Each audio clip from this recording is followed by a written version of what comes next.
Post ni Rudy Baldwin, inulan ng komento. Isa nga ba ang post na ito sa nagpapatunay na hindi totoo ang pagiging psychic ni Rudy Baldwin? Ito ay dahil sa naging reaksyon ng mga netizens sa naging pahayag sa pagkatalo ng ating pambato. Kamakailan nga ay maraming netizens talaga ang kinilabutan sa vision na ito ni Rudy.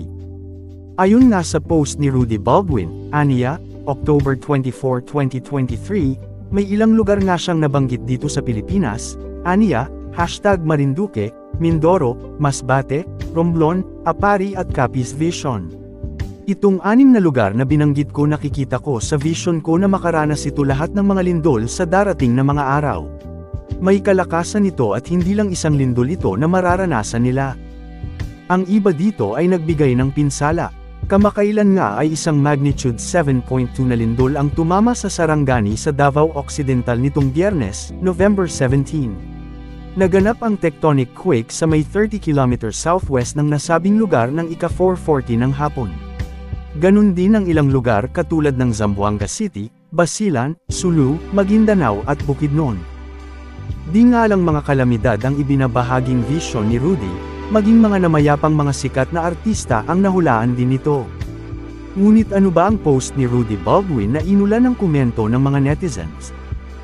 Merong Rudy, hindi mo ba na-predict na matatalo siya, para sana kahit papaano nakapag-prepare sila? Nababago rin pala ang prediksyon ni Madam Rudy Baldwin.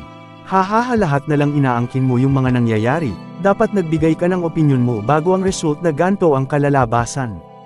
Ayun nga sa post ni Rudy Baldwin, congratulations sa ating nag-iisang Michelle D na naging pambato natin sa Miss Universe 2023.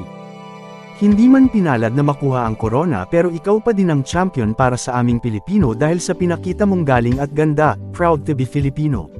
Noon pa man fan na ako sa pageant na ito. Naibahagi nga rin ni Rudy na hindi raw siya nagbigay ng prediksyon sa Miss Universe.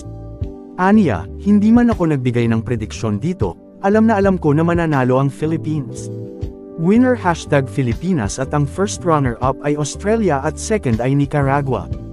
Yan po talaga dapat, ngunit ganun pa man, nangyari na ang nangyari. Nakakalungkot lang dahil ang mali ay naging tama. Nagbigay nga rin ito ng payo sa kapwa Pilipino na patuloy na suportahan ang mga nagiging pambato ng Pilipinas sa pageant. Aniya, sa susunod sana tayong mga Pilipino, gusto man natin o hindi ang kandidata natin suportahan natin. Dahil karangalan din natin ito, para sa akin siya pa din talaga ang nanalo. Si Michelle D talaga ang totoo at dapat manalo. Maraming netizens naman ang nagbigay ng komento sa post na ito ni Rudy Baldwin.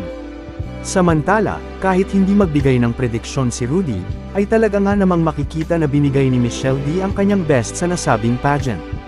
At kahit hindi hula ang mananalo siya, ay mananalo talaga siya in her own way at pinamalas na galing. Bilang Pilipino, hindi raw dapat hinuhulaan yung mga ganang bagay, kundi dapat sinusuportahan. Pangit man o hindi sa paningin ng iba, dahil bandera ng Pilipinas ang bitbit ni Michelle D. Ayon naman sa ibang Pilipino na talagang sumusuporta kay Michelle D, ay kahit na anuman ang naging resulta ay proud na proud pa rin sila sa ating pambato.